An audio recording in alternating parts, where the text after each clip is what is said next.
حضرت ابو ہریرہ رضی اللہ عنہ فرماتے ہیں کہ ایک عورت رسول اللہ صلی اللہ علیہ وسلم کی بارگاہ میں حاضر ہوئی اور اپنا تعارف کرایا۔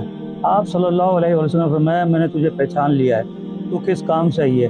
اس نے کہا، میں اپنے فلاں چچا بھائی جو کہ عبادت گزار ہے اس سلسلے میں بات کرنے آئی ہوں۔ آپ صلی اللہ علیہ وآلہ وسلم نے فرمایا، میں اس کو جانتا ہوں۔ اس خاتون نے کہا، مجھے اس نے پیغام نکاح بھیجا ہے۔ آپ صلی اللہ علیہ وآلہ وسلم مجھے بتائیے کہ بیوی پر شوہر کے کیا حقوق ہیں، کیونکہ اگر میرے اندر ان کی استطاعت ہوئی تو میں شادی کروں گی ورنہ رہنے دوں گی۔ آپ صلی اللہ علیہ وآلہ وسلم نے فرمایا، شوہر کے بیوی پہ حقوق میں سے یہ بھی ہے، اگر اس کی رگوں سے خون بہہ رہا ہو، پیپ اور پانی بہہ رہا ہو، وہ اپنی زبان کے ساتھ سے چاٹے تب بھی اس کا حق ادا نہیں کر سکتا۔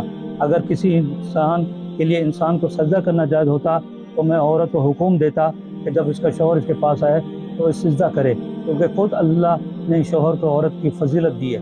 یہ سن کر وہ عورت بولی، اس ذات کی قسم جس نے آپ صلی اللہ علیہ وسلم کو حق دے کر بھیجا، میں تمام زندگی شادی نہیں کروں گی۔